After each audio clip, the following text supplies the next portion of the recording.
You're listening to the Stone Church podcast. We hope to encourage and inspire you in your faith journey through conversations, devotions, and testimonies of God using our ordinary to do the extraordinary in people's lives.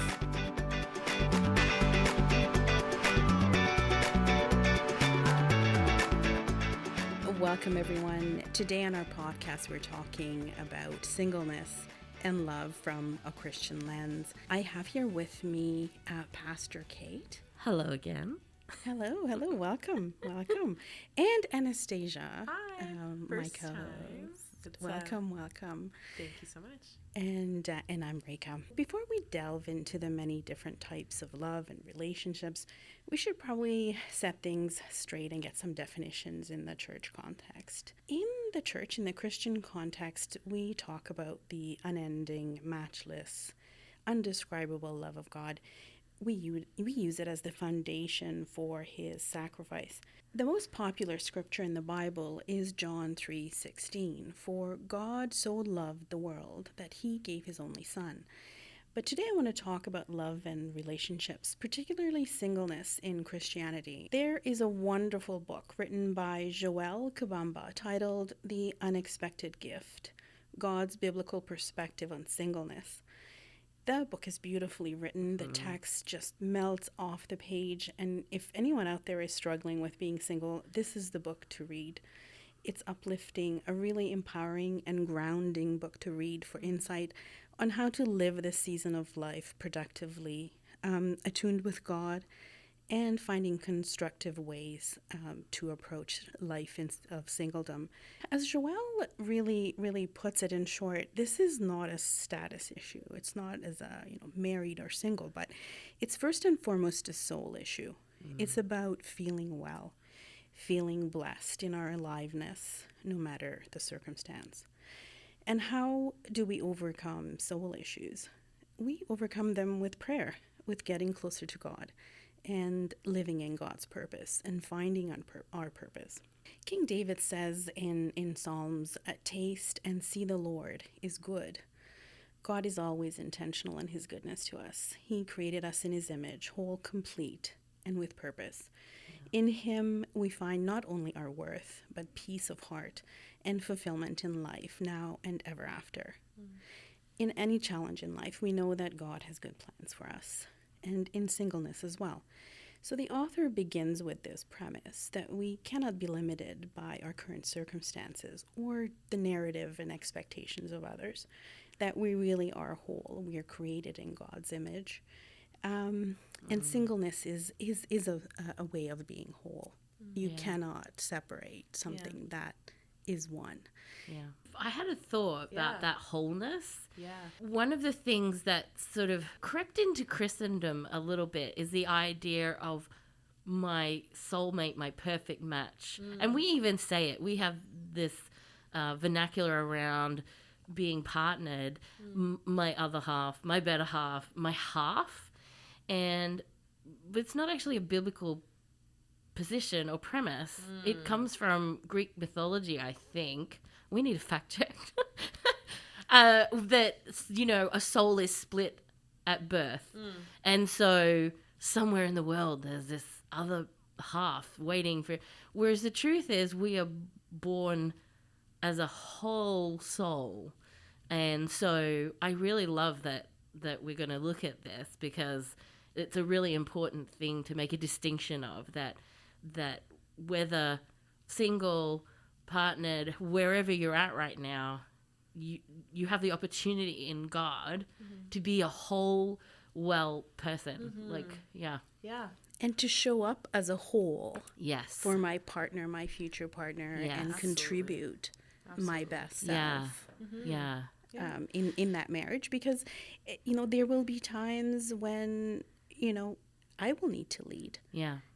For whatever the circumstance is, yeah. and to have the wherewithal, the wisdom, the knowledge, the strength, the courage, to do that if he cannot, for whatever reason. Yeah, I think that's great. Yeah. And just to verify, you did fact check? Yes. Anastasia's on it. You got it. It is. It's connected to the story of Zeus, I believe. talking about how the complementary soul that completes the individual. Yeah. So that is from Greek mythology, whereas you're saying that's not necessarily, Yeah. or that isn't the case when it Yeah. comes to the Bible. So Yeah. Yeah. Exactly. Well, modern life is complex. I think we've Yeah. come a long way. Yeah. There we go. And really to be whole and to be, really ready for that partnership. And sometimes it's a battle. It can be a battle. Oh yeah. I know. And to be fully ready for I know. it. As the resident single. Preaching to the choir. As a resident single. That's yes. right. We should say that. Like, I'm married and Anastasia's single. Yes. Yeah, Yes. we'll have to say our stats. at some Yes, so that we point. could see, yeah. But I'll be learning a lot from the two of you for sure. So I'm happy to be here. So I've been on both sides of the fence. Yeah. And I've had to learn how to be single and how to grow and what are the things that I need to really work on. Yeah. So I've kind of have, fortunately, I've been able to kind of see both. And there's a certain kind of wisdom that comes with that. Yeah. And also peace. Yeah. Being single after having been partnered for a long time, you see things, 2020 hindsight. Yeah. And it's still not too late to grow. Yeah, exactly. Exactly. So shall we talk some stats? Oh, yeah. Love Um, stats. Because singleness is on the rise. Yeah. And from the perspective of the church and Bible, that sort of, will raise eyebrows, or it has raised eyebrows for me. So the stats say compared to 20 years ago, a large percentage of adults are unmarried. In 1981, about 33% of adults in Canada were unmarried, while that number had risen to 45% in 2016, according to Stats Canada. Marriages among Canadians aged 25 to 29 have declined from 36% to 21% between 1996 and 2016, while common law relationships increased from 17% to 23%. Interestingly, the highest number of married couples in 2021 are amongst Canadians aged 55 to 64. So what we're seeing is a decline in marriage, where only 38% of Canadian adult population in 2021 was married. Wow. Yeah. And I'm not surprised. Even in the way you see development going in the city, like we live in a big city, and a lot of development now it's all like single room apartments. Like we've really we're moving from a space of living, even if you were single, Right. being able to live with other people. Right. So Yeah.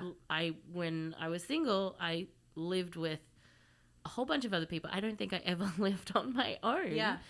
And so we really are moving into a space where people are not only single but alone in their living circumstances. I wonder if that has to do with the economic situation, where really you have to have a lot of things in place to have a family. Oh yeah. Yeah.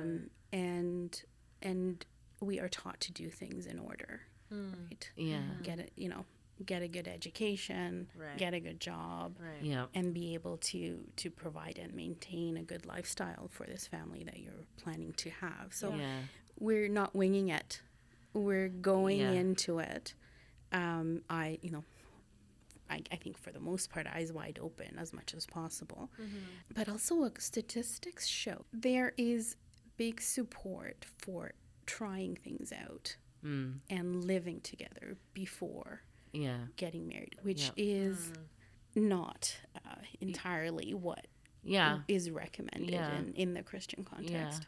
It's interesting because I think talking about the like living piece, I just think of like me and like my friends, whether Christian or not Christian, like a lot of them are like living on our own. We're in that in between space where Yeah. it's like, okay, we graduated, we got our job, then 30 years ago it was like, okay, then you get married and you move into a place together, Yeah. you have kids. But because of this decline in people getting married, now there's this new space where we're all kind of just like either living with, like, I have a roommate, and but a lot of my friends are like living on their own as well, whether it's in a studio, which goes back to what you were saying, or like just like a 1-bedroom apartment just for themselves, and like we're kind of just in this space of like, okay, like this wasn't like something that my parents went through. Like my mom never experienced that. It was like she got married, she had kids, she, like it was like the whole thing, and her and my dad are still together, and that's just like how life is. So this is new for me, because I'm like, I don't have like my mom to look to and be like, hey, like how do you handle this feeling of adulting on your own? I've actually had this conversation with her recently, because of course I know that God is with me, but at the same time, like I think all the people that are older than me, like my parents or grandparents or whatever, had this season of life with a partner that they were kind of navigating together. So it's like a new space where it's like I'm making decisions by myself or on my own that maybe my parents were able to make with a partner alongside them. So it's interesting. And it's a really important thing for the church to recognize. I mean, the church as a whole, not just Stone Church. Right. Because we're living in a time where there is that bigger gap, or there are people who are choosing to be single their whole life. Yeah. Or there are people who are just going a lot longer in their journey of singleness before marriage, just like a lot older than like our parents' generation. And so the church has really got to get their head around it in terms of how do we support people and not have the feeling that, being single is some other kind of status within Christendom, and being aware of all of that. And like you were saying, Rika, being aware of people who are single again. So people who've never been married, people who find themselves through varying circumstances single again. And I think it's recognizing that we don't just kind of start off in our family single and then get married and we're never single again. That we enter the world single, and this is kind of morbid, but we exit the world single. Sure. And so there's going to be phases and seasons of singleness. Actually, the author of the book that you were referring to earlier, she actually has a ministry in Australia. I think they call it the space between. Yep. And it all came about as soon as you said it. I was like, so oh my gosh, that's what the whole idea was. And so they have like dinners and groups where people meet and just there you go. Yeah. So this space between, she has a very interesting story around that. Her mother, I think, was a single mom. She raised 10 kids. Yeah. Wow. And so that space between, she got it from, okay, this is once again going back to morbid, but on a tombstone we have the date of birth and the date of passing.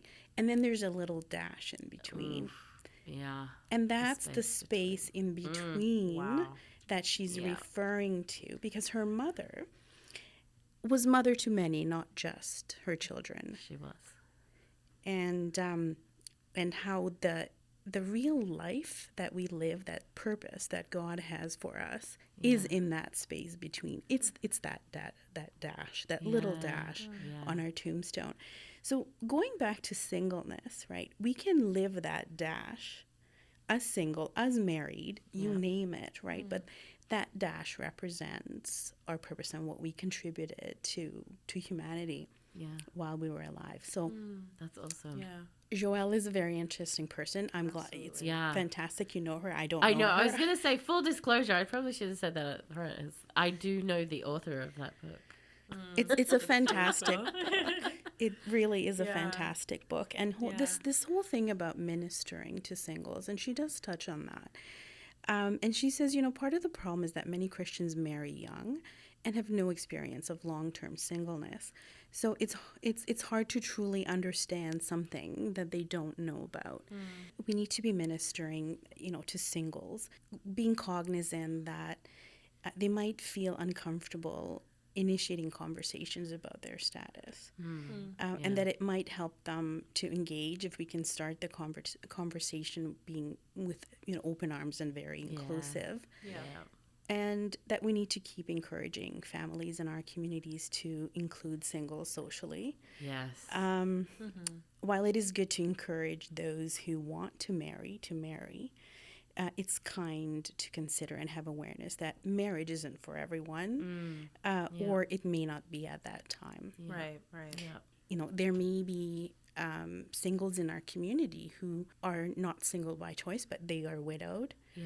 And just to be kind. And then to some of us, unsolicited advice can sometimes shut the door on a great conversation. Oh, yeah. Okay. Yeah. What has been the best thing that you've had someone say to you? Oh, like while being single? Well, yeah. Unsolicited. Unsolicited? Oh, well, the thing that you hear a lot is it's going to happen when you least expect it. And I'm like, and I'm sure everyone listening that is in the same space, because I'm talking from the lens of someone that is single, and I like, y'all, I have such baby fever. I'm a romantic at heart. I love romance, but I know that God, is in His time is the best time. Yeah. So, but I am human, and sometimes Exactly. I'm like, okay, God, when's it gonna happen? Yeah. And everyone says, oh, it's when you least expect it. But it's like, well, if you tell me it's when I least expect Yeah. it, I'm gonna be thinking about trying not to make it a thing. So then you're like, then it's never gonna happen. Exactly. So I think that's one of those things that you Yeah. hear a lot, that it's kind Yeah. of like, but I also understand where people are coming from, because I think quite literally they mean in a sense of like when you're just focusing on yourself, or, getting closer to God, and really, finding your purpose in God's kingdom, it'll come along while you're doing those things. So I think that's what it means when people say it. I've heard it from both Christians and non-Christians, but I try to look at it in the way that they're trying to positively encourage me. So And it's one of those things where I think if you have connection with that person and you're in a space where you're talking about it, right, and you're okay to go there, and even if you don't say things as appropriately or as sensitively as you should, but there's connection and relationship there to be able to talk through how you felt about that, then that's great. That's fine. It's when people come at you with that expectation automatically. So I was single for quite a long time. I mean, now it doesn't seem very old, but at that point I got married the 2 days before I turned 30. Okay. Yeah. And so I found out after I got married, because my dad, bless him, had put some money away for a wedding. And apparently at some point in my mid-20s, my dad had said, I don't know, nothing much seems to be happening. Should we just give her this money? And my mum was like, don't, she'll spend it on shoes. And so my dad, they told me later, and I was so glad he didn't say that, because I would have people say things to me. Yeah. And you would be talking with people, and they're like, oh, you're so great. Why aren't you, why aren't you married yet? Yes. Or, what are you better get onto that, biological clock's ticking. And I would think to myself, it's not that I'm not trying here. I'm not being, sorry, back off. Right. And so I for a few times I would get annoyed and for sure would kind of give people this look of like, yeah, well, I'll just go and lasso someone down right now and say, hey, come on, let's get hitched. Like, what? No, I actually want to have the person that, that I feel like that God is calling me to be matched with, that is going to be a perfect kind of fit. Now, when I say perfect, I mean a good fit for me, of course, not perfect in the sense of my husband and I are not perfect. Who is? Yeah, exactly. And so people would say the most random things to me. Yeah. And I had one lady, it was just the best. Well, actually, there were two of them. We were chatting, and they said, what are you thinking for your life? Oh, my goodness. No one Big had before question. said that. Are you? Do you want to get married? Is that what you? That's a fair question. Exactly. Because it even says in the scriptures, like, if you can be single, hey, and you're good, and you're gonna be not you're not gonna sin, and gonna live this for full life and be single, do it. Because think of all the things you can do and accomplish and be when you don't have those other responsibilities and all that kind of stuff. It actually says that in the Bible. And to have someone say to you, what are you feeling like? And I say, well, you know what? I said to them, right now, I'm actually in this phase of just feeling like I'm working through a lot of stuff myself. Right. And I'm not actually ready right now. But I do think that I want that. And so they said to me, listen, when you're ready, you tell me and I'll be praying. I was like, that was the most beautiful thing they could have said. That's lovely. Yeah, it was really sweet. That's great.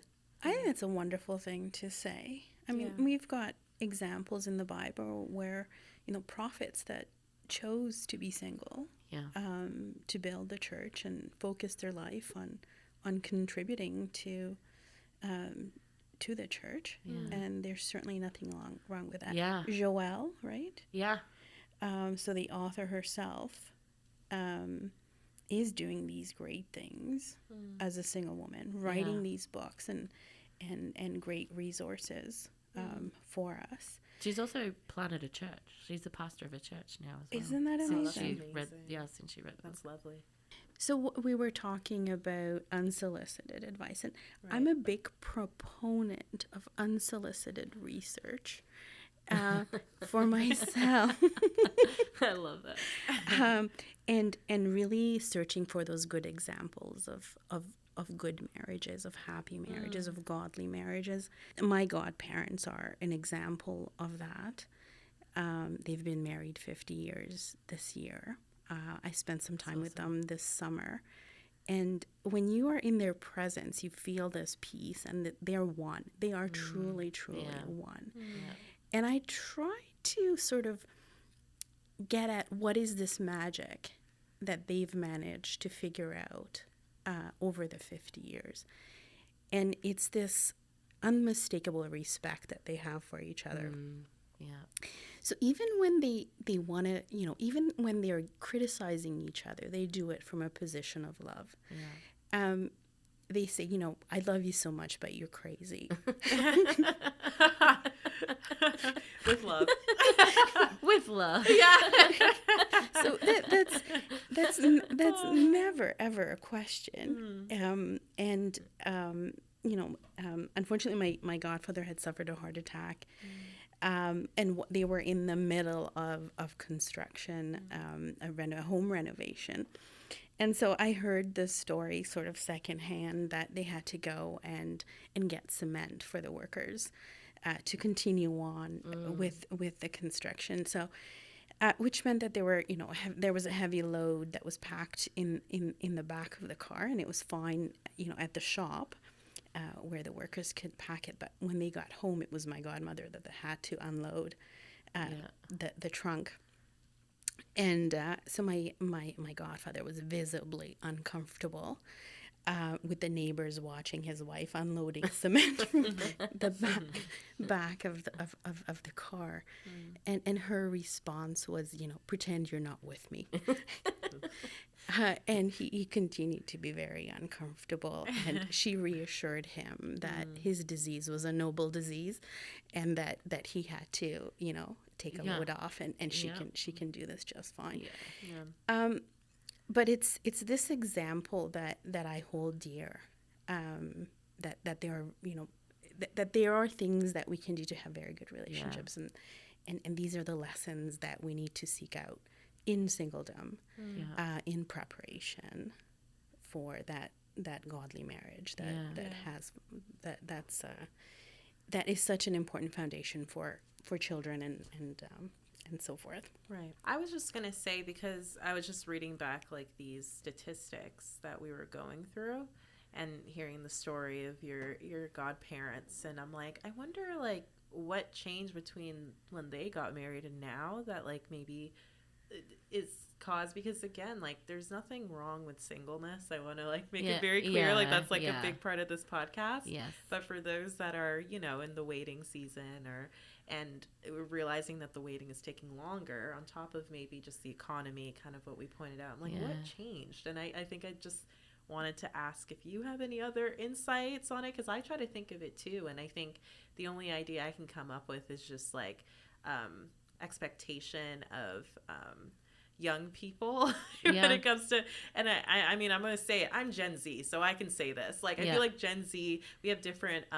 priorities because of social media and technology, like things have changed. Yeah. And there's just so much information just at us 24/7. And there's so much like expectation for our own lives that we're just like not prioritizing, like getting married. Like we meaning like general. I personally would like to, you know, take that step. But I feel like general, like even within the church, I'm looking at my like young adults group, and like for example, we had our Valentine's Day event. There was 30 women that signed up and 10 men that signed up for theirs. So it's like, what's going on? You know what I mean? But again, not from a place of like, oh, we need to get everyone married, but it's just like for those that are like, you know, wanting to. I just wonder what you think might be the case. So I am not Gen Z, but there was a similar thing happening when I was a young adult. Okay. In that I had friends who were in ministry as well, and we would often say, "Where are all of the Christian men? Yes. Where have they gone? What's going on?" And I think the thing is that traditionally there has been a really big uptake of church by women. So even though a lot of leadership of church has been men traditionally, that's starting to change slowly. A lot of the congregants were women, and there's a lot of women who are like, come on, we're going to get to church. I'm going to get my kids to church. There's a lot of aspects of our society. So we're in Canada, but that North American context, and also probably what we would used to call like a Western context, where church life, like kids were sent to church. Like even if the parents didn't go, kids were sent to a Sunday school. You know, if you weren't of some other religion, you were sent to a church. You were learning those things. And then over those periods of time from, you know, kind of 50s, 60s, 70s into the 80s, there's been a big shift culturally where there was a Christian worldview and ethic that was far more the predominant societal kind of view. That has diminished quite a bit. And that, I guess what they would call a postmodern kind of worldview has come, you know, kind of risen up a lot. And it means that where there was value placed on get married young, there's all different things to consider about this, because it's not just that every young person was being partnered. When you think about historically how people were partnered, there was a lot, it's very complicated around, well, girls were given because it was about land and families joining and ownership, and for quite a long time there was often men were allowed to be single for a lot longer than a woman was. Gotcha. And so I think there's all of those things that change, and I'm not a scholar in them, and there are probably a plethora of books written about all of that kind of stuff. But I think the takeaway is that what we have to recognize is the season that we are living in as a church. And that's why we're doing the podcast, right? Is because we're in this time where people are in a thing of like, I will try living together, and you know, if you think about it outside of what God has ordained for marriage, okay, yeah, well, why would I spend all of this, you know, and make things official if I'm not quite sure, and recreational dating. Yeah. And so I think that we're through a Christian worldview, what we're recognizing is at whatever point, if you want to be married, if you fall in love at whatever point, whether you are young, whether you are old, it's about where is our soul at? Like, who are we? Yeah. Because the moment we join and become one, not because we were a half, but it's that idea of bringing people together that are now, these two people are going to be one entity together in this marriage and work together at it.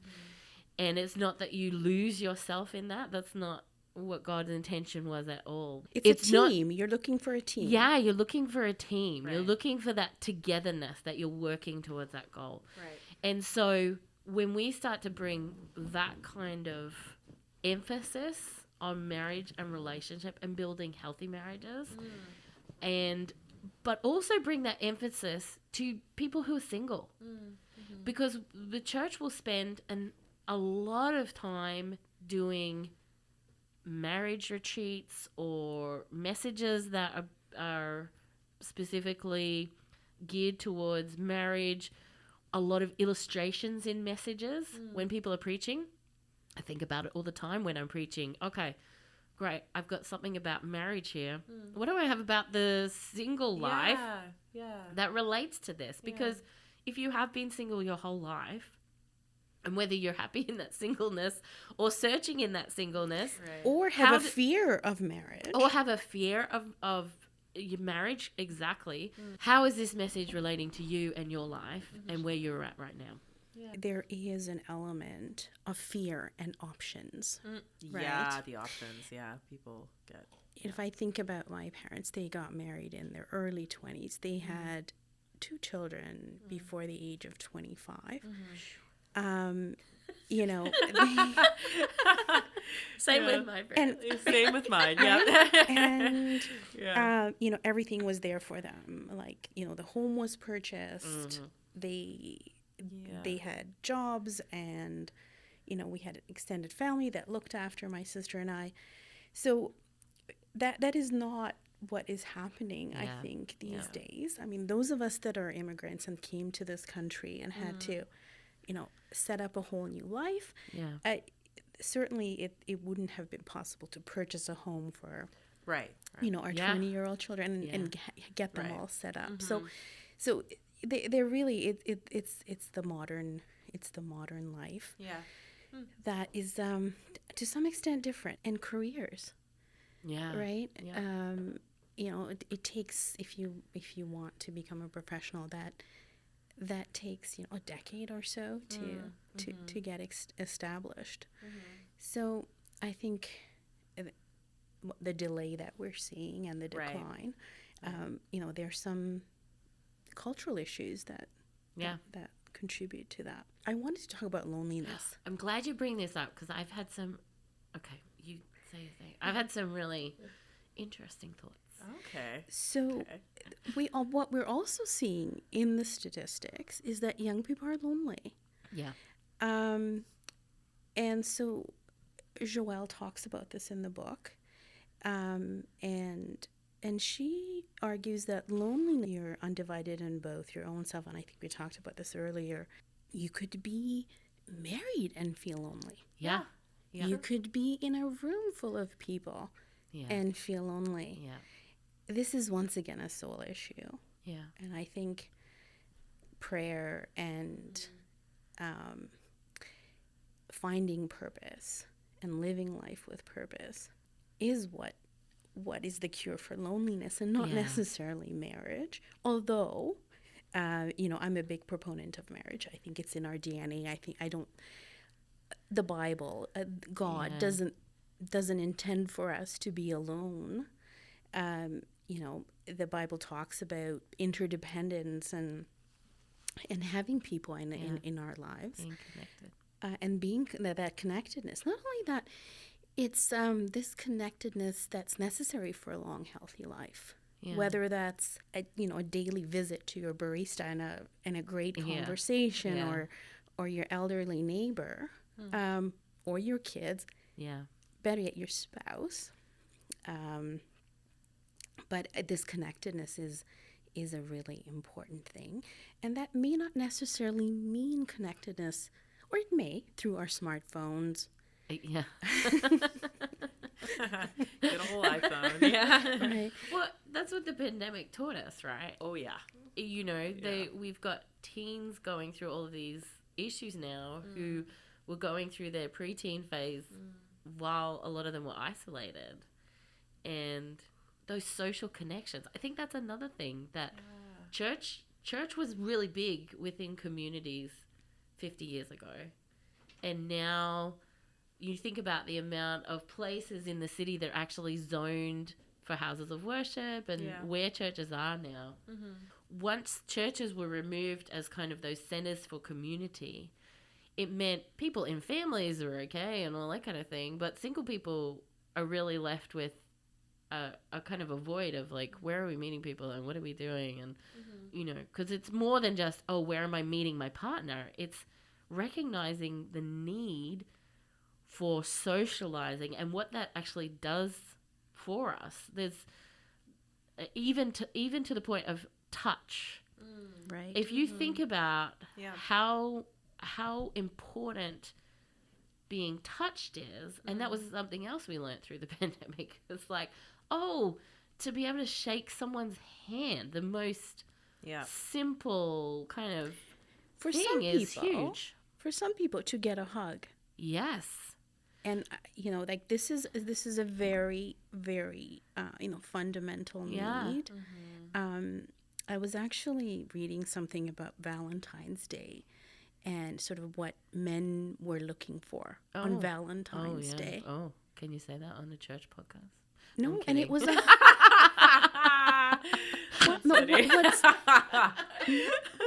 I can. Sorry, Rika. I can diplomatically bring present our their level case. back up. I can diplomatically present their case. Excellent. Okay, let's hear it. They were looking for kindness and a hug. Wow. That's so wholesome. Wow. That's lovely. Yeah. Wow. Look at that. The importance of physical touch. Oh, we don't talk about it a lot. I have a book about it, in fact, about the power of hugs. And it's something like, you'll need to get on your Google stats for this. Ooh, I got you. I feel like it's once you've embraced someone, I think it has to be longer than 15 seconds for it to initiate chemistry in our bodies that does us good. So all of those good hormones that we associate with feeling good and health and some of the pleasure ones, all of those, it has to be over a certain amount of time before it does that. So I make sure when I hug my children, and they hate it, I'm like, I'm hugging you until I feel you relax into it. Yes. And so I will just hold them until I just feel that, and I'm going, okay, the healing is done. And you know, You're good. You can go. Yeah. You know, us mothers know this. Yeah. Yeah. I know when I give him a hug, when he's relaxing. Yeah. And it's funny because it reminds me of the time when I used to nurse him. Yeah. Yeah. And so that is still alive and well. Yeah. I just want to go back to this core truth that that Yes. we don't live well isolated. Yeah. And Adam's aloneness was not just about having a sexual partner, but about finding true companionship. Yeah. And I think we need to acknowledge that for all the men that are not present in this room. Yes. Yes. So I will do that bidding. Thank you, Rika. There we go. But this is a call out to all the brothers to come join the podcast. And Yes. we would love to hear Yes. their perspective on this topic. Yeah. Absolutely. To go back to Joelle's book, she also asked this question of where are the men? Do Christian guys exist, and where do you find them in church? and she she said that in her experience, men are doing life outside of the church. They may be at the gym. They may be with their friends. You know, a lot of them do have strong male friendships that are not within the church. They're outside of the church. So, maybe this is something that, we can attract more men to the church. And not through a flirt and convert. We need to bring him in honestly. Agreed. We need. I've been there, done that. Not good. Not good. Unfortunately, Never learned from works out experience. how you think it's gonna work out. It doesn't work out. I can fix him. No. No. You can fix him as a friend. You don't need to be Yes, in a relationship yes. and then. When you were talking about Joelle's experience, I remember being 25, 26, and I was leading worship, and I had gone through a time of just feeling like, oh, no, I think I do want to be married, and I remember looking out as I'm leading worship, so really my mind should be focused on what I am doing and trying to lead people in. But I just had this, you know when your brain can have a thought alongside it's doing something else? I had that kind of split brain moment. Looked out over the congregation and was just like, honestly, because I was working all the time at this church or at my other job. So my whole life was just working, doing this, and then seeing my friends when I could. And I looked out and I was like, this is never going to happen. I was looking at the church going, nope, oh, nope, this never. What's funny is my husband went to that church at that time, and I've often said to him, were you there that weekend? He's pretty sure he wasn't there that weekend. Okay. But I just found it really funny that That's hilarious. that's kind of where my brain was that I was looking at this kind of congregation and thinking, okay, how am I possibly going to meet someone if they're like not here? Instead of saying, well, God, if this is a good gift that you're going to give me, then let me just trust that he's going to be there in the timing that is perfect. And that's what I started praying, was like perfect timing. I feel like I want to be married soon and now and whatever, but God, actually, I think what I want more than that is your perfect timing for this. Amen. Yeah. And so it's meant in my marriage, there have been different things where when I've had my kids and all different stuff that's kind of the timing of it hasn't been necessarily how we've wanted to plan it and schedule it and do it. And it's just brought me back to that place of, God, I actually am really relying on you and your perfect timing. And I think that's one of the things that we can take from all of this, is that God cares about all of those little things with us. For sure. And I certainly know that there have been things in my life there that I forced and I made happen. Yeah. And then there are things that were God-given, and it just evolved that way. Yeah. And there's a real difference in outcome. Yeah. When we go into friendships and when we go into life without an agenda, but more of what can we give of ourselves, and let go of the outcome, because if we trust in God, we know the outcome is better than we can even imagine. So for me, that's one lesson, that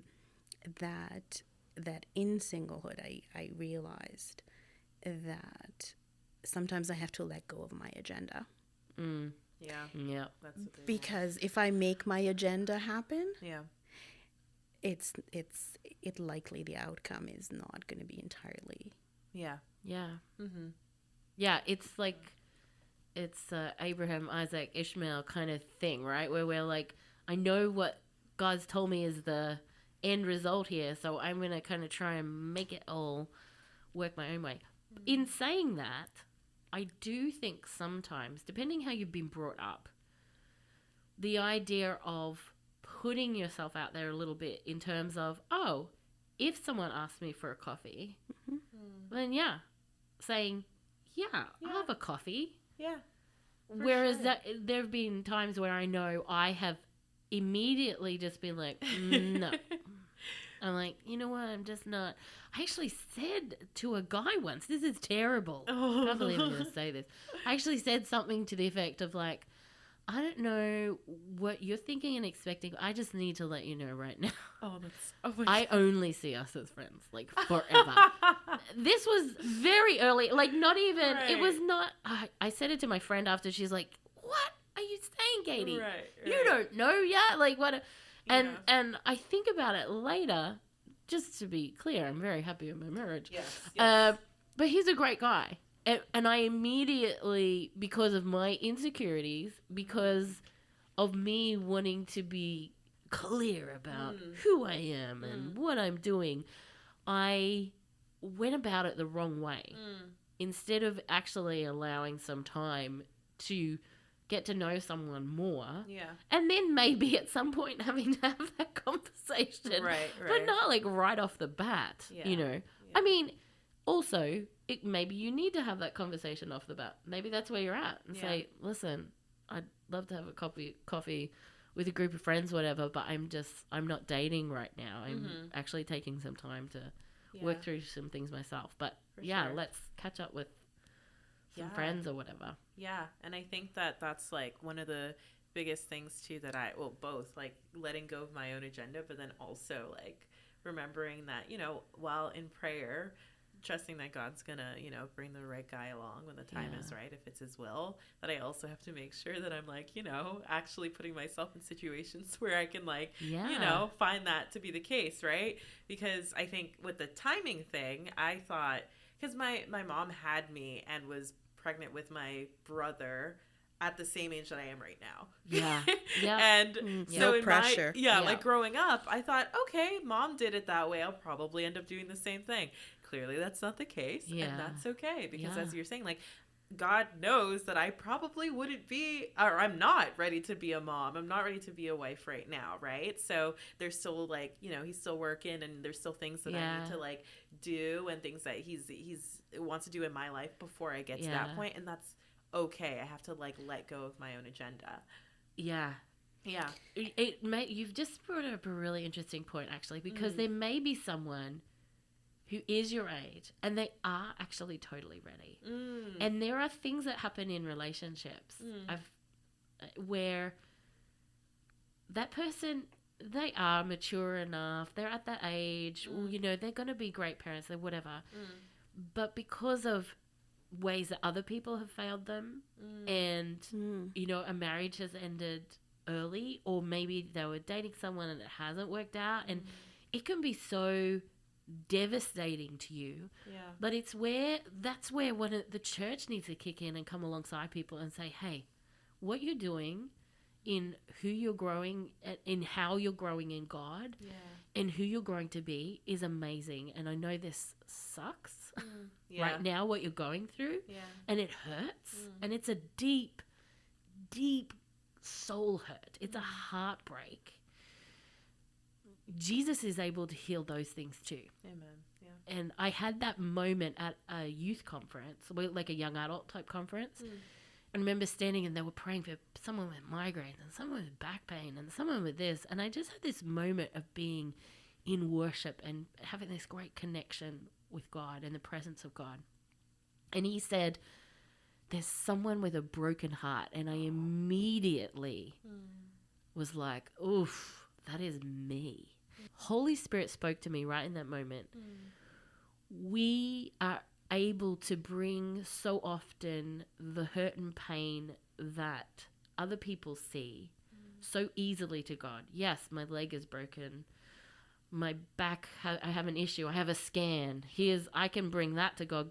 God's going to heal that. But when it comes to a broken heart, we can think it's well, that's a luxury. That's a bit of a luxury item there. Oh, your heart's broken. Okay, love. Good on ya. You'll get over it, dear. You'll be okay. Actually, no. God it says in the word that he's close to the brokenhearted. And that scripture immediately came to my mind. And I responded in that altar call moment. And God really started doing an incredible work in my heart and my life. Now, it was many, many, many years before I met my husband. Right. And so, I think there's there's something there for churches to be aware of when we're praying for people and ministering to people. God is able to deal with every single one of our heart issues. Yeah. Joelle actually talks about this in her book. Yeah. She encourages the brokenhearted to send and to send love to whoever broke their heart. Because they are sons and daughters of Yeah. God as well. Yeah. They may just not have been ready or prepared or able Yeah. to provide Yeah. and be to you who you needed them to be, and that we shouldn't hold on to this Yeah. and let it sort of taint our heart, and we should send them love. Yeah. Agreed. And send them the ability to grow through whatever they need to grow through, to be able to provide that to someone else. So, I mean, God's love is a great example to model in our own hearts Yeah. when we, when it's inevitable that we're going to have a broken heart. Like it's an inevitable thing. It's just, when do we open, at what age do we open ourselves up to the possibility that, we may end up brokenhearted. Yeah. And I think, this is something that we need to teach our children. Yeah. The risk that love comes with. It comes with this beautiful thing, but you cannot have it without, feeling vulnerable and opening yourself up to potential heartbreak. Yeah. And sort of how do we manage that? I think it's a very, very important lesson. Attending church and knowing God, it is an amazing, amazing gift to live through heartbreak. Yeah. Yeah. And being connected Yes. with people. 100%. So one of the Joelle, the author of this book, was one of the people that I was walking through that time of my life with. Amazing. I mean, we're still in step together, but she's in another country. Right. But Yeah. we were there for each other and could spend hours at night talking about all kinds of things. And we had a group and a connection of Christian friends who were a lot of people who were doing things in ministry, who were starting different parachurch type ministries, all of those kinds of things. And so it was also at a time where women leading those things and doing those things wasn't totally unusual, but it was also kind of, we were a little bit like the spearhead of a few things, which meant that someone who wanted to date you needed to be prepared to be second on the call sheet a little bit when it came to weekends and church stuff and Sundays, and understanding how ministry works and understanding how that works. And I think sometimes, I think it's getting better, but at that time I think there was a lot of within the masculine world, it's kind of a bit more, I don't know if I want someone who's that strong in their opinions or what they're doing, or they're in a leadership role or capacity. I don't think that is as predominant in these next few generations of men that are coming up. I think there's far more recognition. We're equal in God's sight. Yes. And they're within a relationship. At any point, someone's having a lead in this and someone's supporting in this. And, all of the scriptures around marriage are about submission one to another. And an example of Christ is that he laid down his life for us. And so I think that's very clear biblically. And I think we're actually kind of heading in the right direction with those things. Agreed. In fact. Yeah. But coming back to the community thing was I had that support, and I can think of men and women, and not, so it wasn't just women, other men who were like brothers, uncles, leader. They were that kind of support role in my life, who would speak truth into things, who would laugh about things, and so I feel like being connected in church. So not just attending on Sunday, Yeah. but getting connection with whatever age group, stage of life you're in, but also beyond that, because there were quite a few of those people who were a lot older than me. And so being able to gain wisdom and support and understanding from people where there's that kind of maturity is great. I have to agree with you that I think the younger generation of men are really headed in the right direction.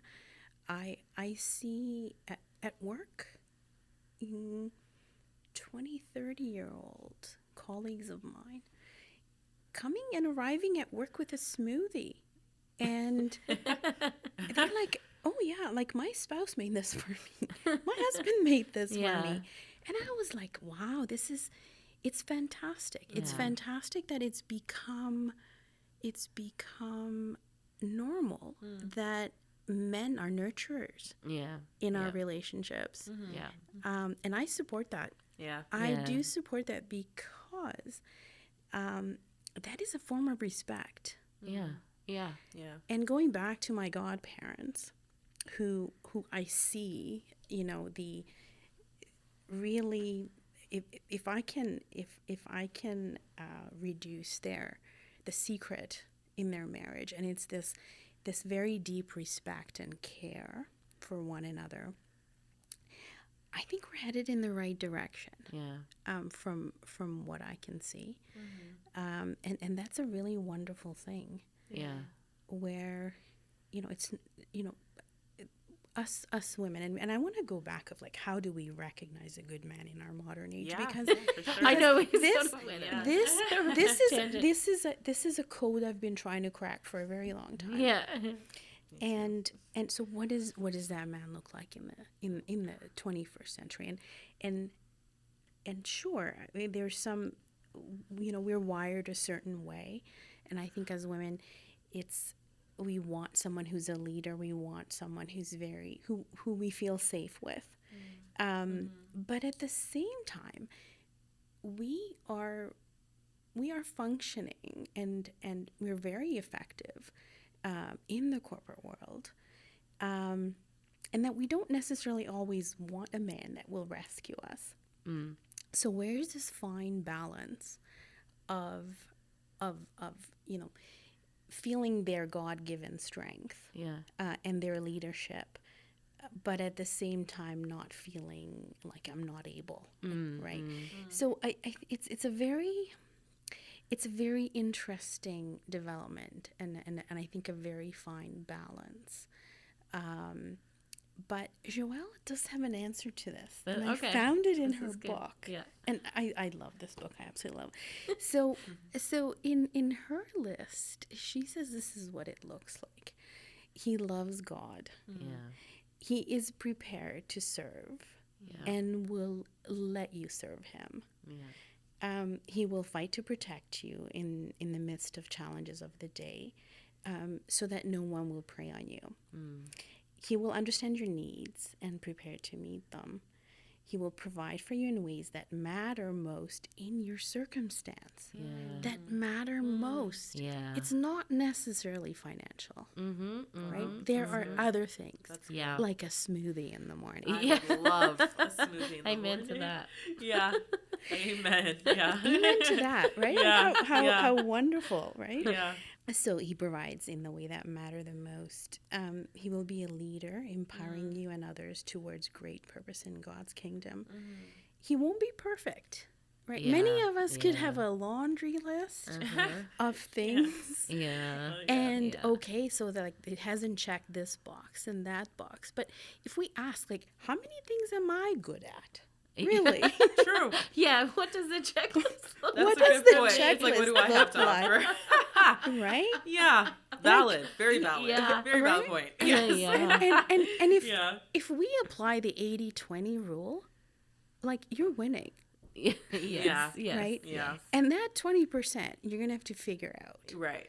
And not look for it elsewhere. Right. Right? Not look for it elsewhere. Because there's 20. If I'm missing 20, I'm doing good. I agree. That's like an A-. It's not bad. Right? Yeah. It's good.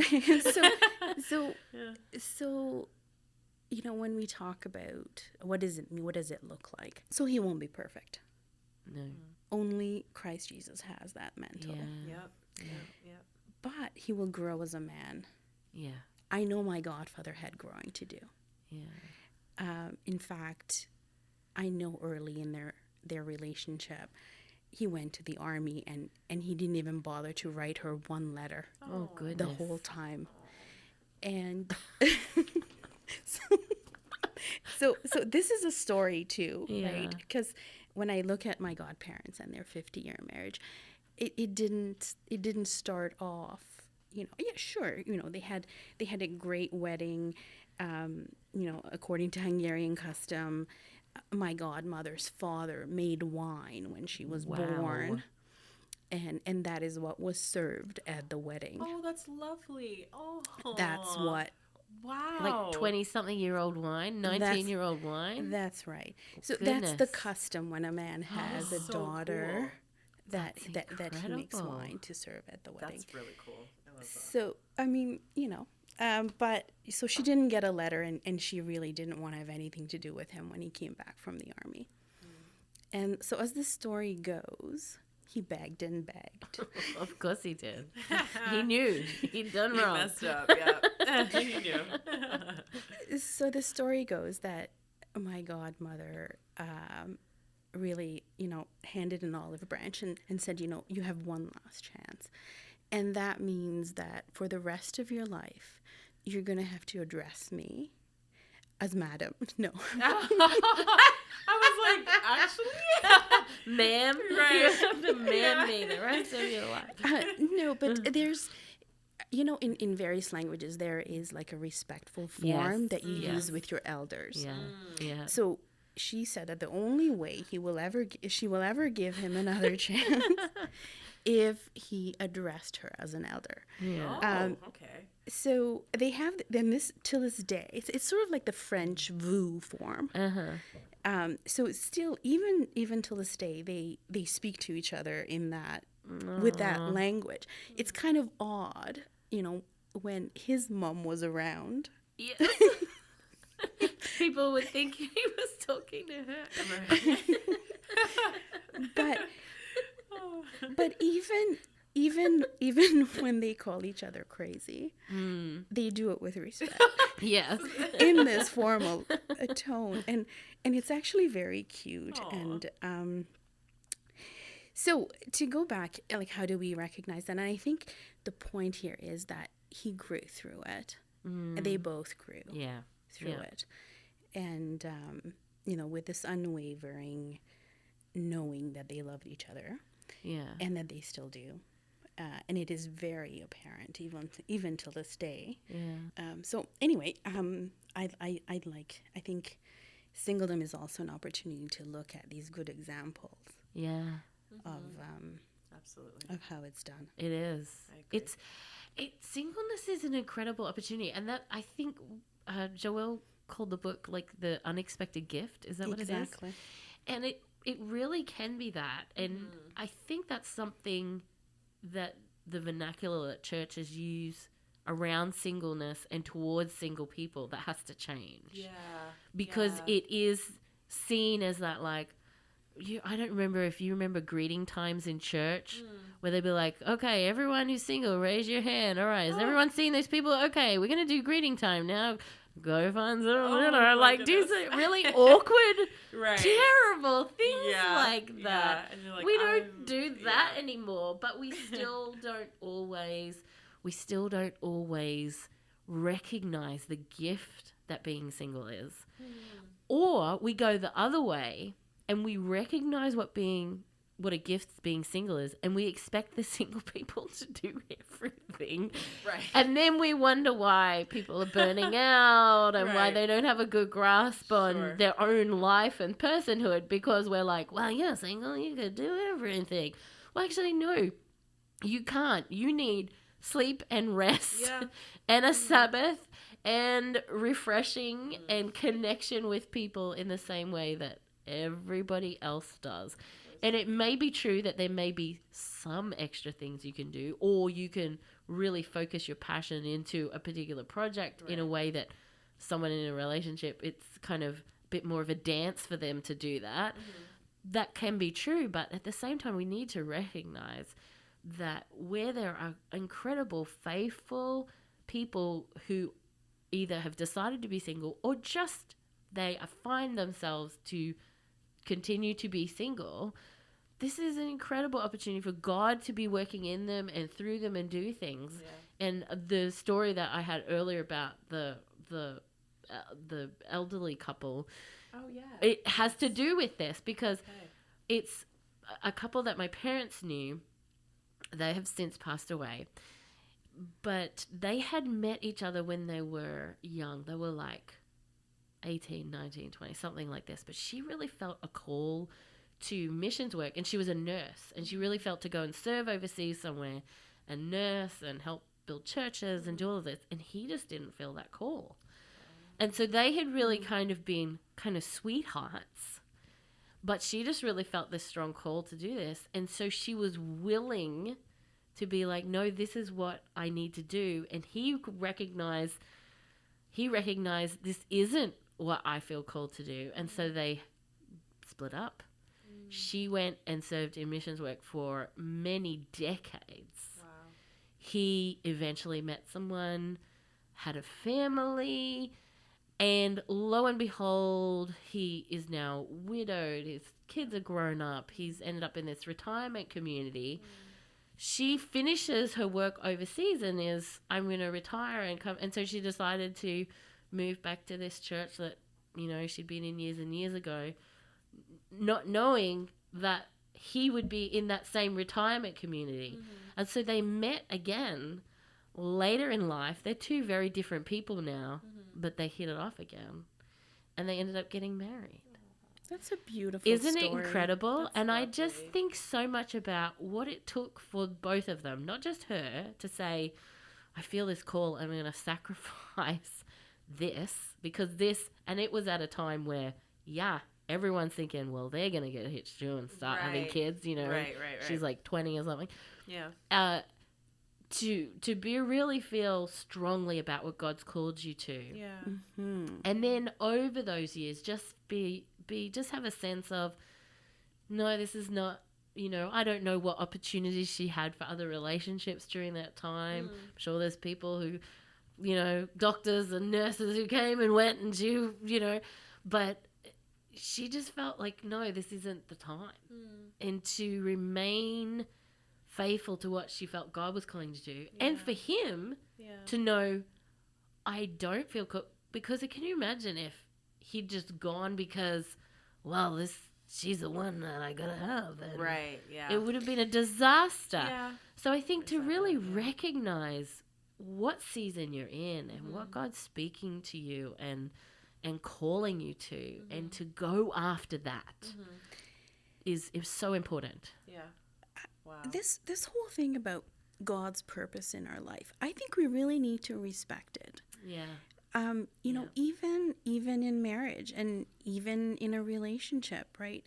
It's likely not that they didn't love each other. It's that they had this deep feeling that my purpose is this.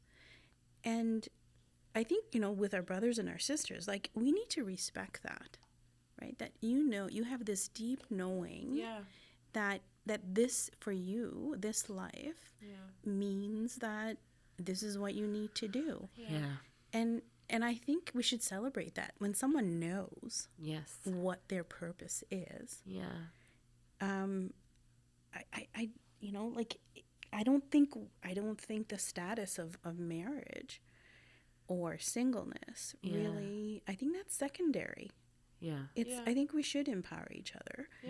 That when you have this deep calling, to do something for humanity or whatever that is, that this is not a slight or a disrespect. Like, this is why I was put on this earth. I love that. And they joined, like, they reconciled, and isn't it incredible? So all those beautiful. years later to be in the same place and to both be single. Wow. And then, I mean, they had quite a few years together. Now they were like in their 70s or, Wow. you know, and had just so many great years together. And I think that's incredible. You know, God really cares about the little things in our lives, the things that not everyone sees. Yeah. And I often think about that scripture where there were things that were said to Mary, and it says that she hid them in her heart. And it has that kind of connotation of holding them dear and close. And I think there are things that are very close and dear to us, and there would only be a few people that we would ever let know of that, or there would be potentially no one we would really say those things to. Jesus knows those things, and he cares about those things and those things that are in your heart. And God is able to do more than what we've imagined in relation to those things and our hearts and our lives. Yeah. Amen to that. Amen. Yeah. I enjoyed this thoroughly. I did too. This was really, I learned a lot from the both of you, so thank you. Aww. Yeah, I appreciate it. And yeah, I don't want to come across as if I'm like going home crying every day because I'm like not in a relationship or anything. We should like, talk about that. I'm very, you know, and if anything, this past year. I love that you said that. Yeah, like this past year, like I've gone through so much change because I was like in a different job. Then I got the job in Toronto. That's why I moved here. Yeah. And then like it's wild because I went to school at TMU like starting in 2018. So I lived in Toronto all this time. I just didn't know about Stone. Yeah. This like whole time, and then like when I came back, you know, like one of my prayers was like, oh God, like I really need to like find a community that I can like really, you know, build connections and friendships with people that, you know, are seeking God and have that influence in my life so that I can also like, you know, make sure that's a priority for myself as well. And then Stone came along and now it's like I'm here like all the time and it's so fun and like I'm having a great time and we love having you here. Oh, thank you. And I love you all too. And I've gotten so close to God. Like you know, my family, I've been in church my whole life, but like this past year alone, like I've gotten so much closer to God. And I think that a big part of that was because I just let go the whole like, you know, the whole like, oh, when am I going to find my husband? When am I going to find my husband? And just like, you know, committed my time to spending time with God and really getting to know who I am and what my purpose is in God's kingdom. So doing great things like this and like, you know, whether it's worship I never did before like coming here. Like, I did choir growing up. But, you know, in the sense of doing it here, it's always something I was like, oh, I don't know. And here, you know, I'm really able to, you know, take part. And it's such a blessing. So, this is great because I feel like I really took a lot from this as well. It's so, as you were saying that, I just thought of something else. And this is, trust me to bring in those things at the last minute. Raka's got like 20 more pages of research anyway. Right. But one of the other things to recognize is now men have a different hormonal cycle to women. We often think of like women's cycles and we think, oh, men don't have one. They actually do have one. And I think it's like 72 hours or it's much shorter of their kind of cycle. I think ours is like ours is like 28 to 35 days depending on your body, but you know, it could be. But one of the things to remember when you are single and you do want to be married and you do want to have a relationship, and we have to recognize never before has there been so much to lust after that you can just see so easily everywhere. There's never been, you know, I was watching a TV show the other day and I was like, oh, okay, we've gone through television where the women are having to take their clothes off all the time, and now it's television where the men have it. I was like, oh boy. I'm like, and we're walking on the boardwalk, which is fine. We're at the beach. Right. Sure, have your shirt off at the beach. But it wasn't that hot of a day, and I think the guy had been for a run. But even my son made a comment. This guy walked past, and he's got his guns out, you know, sun's out, guns out. And he's walking along, and he really had that look of like, I've been working really hard on this body, so I'm going to show you all. Like he did kind of strut it a little bit. Right. And my son, he goes, oh, what's that? Put a shirt on, man. Like he was, and I'm not saying saying this as a prudish thing. What I'm saying this for, because, hey, if you want to go to the beach and not have shirt on, whatever. There's no biblical law against that, I don't think. I don't know, maybe there is. But I'm saying it to recognize what does interest you. What are the things that you know you will struggle with in your singleness? This is going to sound crazy, but there was a time in my singleness I had to stop watching Anne of Green Gables. I had the videos of the Anne of Green Gables series, and that like there's like 3 of them with Megan Follows. That last one where Gilbert's dying and I wrote the book and the inscription, and I for days would be so messed up and like, where's my Gilbert? And I hit the point where I was like, I just have to not do this anymore. This is ridiculous. Right. Why am I? And so I just stopped watching them. But the other thing to recognize that I actually started this thought with is the hormones. Yes. You will, as women, in your cycle, there's a time around ovulation where you are going to be hyper aware of everything. I mean, that guy in the coffee shop who hands you that coffee and your hand just touches slightly and he smiles at you, you're like, oh, you could be the one? What? No, it could just be you're ovulating. Right. Or it's around that kind of hormonal cycle. Yeah. And so it's actually talking about this stuff, recognizing it, and then having a conversation with your friend like, oh, and having that friend say, oh, yeah, what time of the month, whatever. It's the same that we would have those conversations with a friend of like, oh, I feel so paranoid, or I feel so stressed about everything, and there's really no good reason for it. And you need that friend who says, well, where are you at in your cycle? And you say, oh, yes, you're right.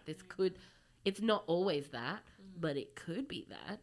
And so to be in church community where you can have those conversations with other women and people who recognize what it is to want to have the full gamut of what a relationship is and a marriage is, and to be real about that and say, yes, there are times where it's a struggle. And particularly if you have been very sexually active and now have decided I am going to not be sexually active and I'm going to take this Christian worldview of my sexuality and marriage and all, I'm going to take this seriously and I'm going to do this the way I feel like God's calling me to do this.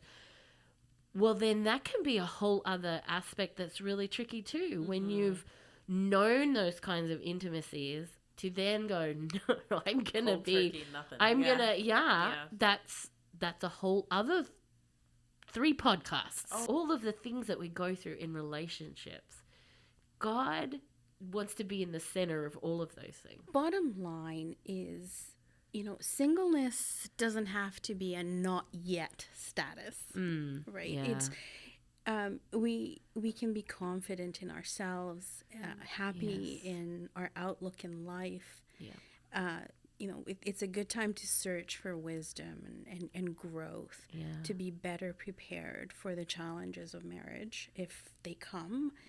We need to focus on being the best person that we can be in how we understand ourselves and how we understand others, how we express our needs and know our needs and how we negotiate those things, and we'll be happier as we get into those relationships. So I think the good news is that if we know what God's plan is for us in our lives, if we are confident in knowing what our purpose is, we're also more attractive to the opposite sex, right? Sure.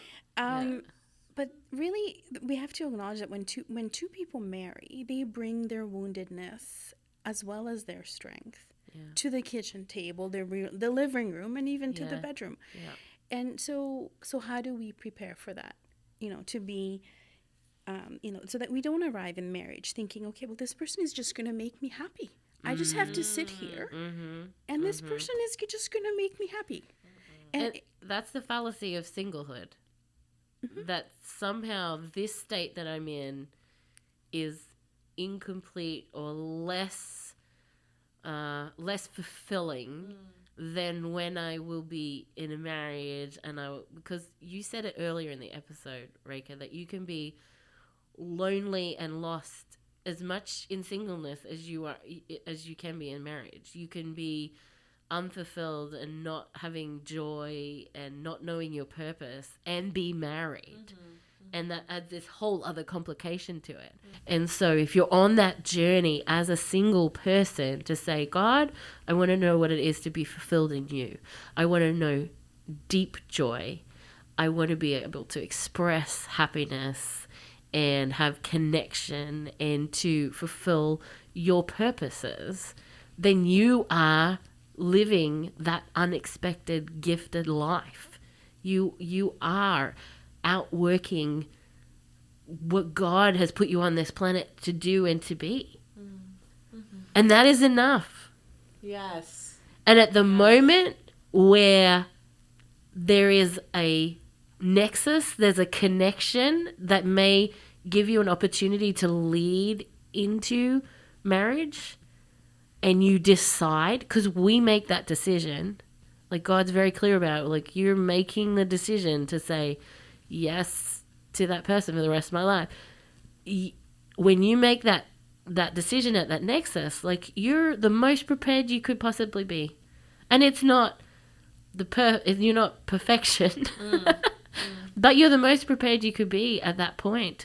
Or if you decide, actually, no, I'm going to continue on in my singleness, and that wasn't a point, then that's okay too. Like if that's where you feel like God's calling you to. So I feel like as a church and as a community, like to really support everyone in the stages of their life they're in without the judgment of the things, and The key is to trust God and not rush his work. Yeah. And wait for that appointed time. Yeah. And grow in maturity until you find that partner, if you so desire. There's no need to give up the desire. But in the meantime, as Joelle talks about, coloring your world. And keep a soft heart towards God. Yeah. And give bitterness and despair a kick out the door. Yeah. Love that. Kick it out. Life works best when we follow God's instructions. When we let our Lord be in control of our lives, in the small moments as well as the large, and we learn how to have this intimacy with Jesus, and how and learn how to follow, and how to be in prayer and get those messages, and that lean on that guidance and trust it, in mind and spirit.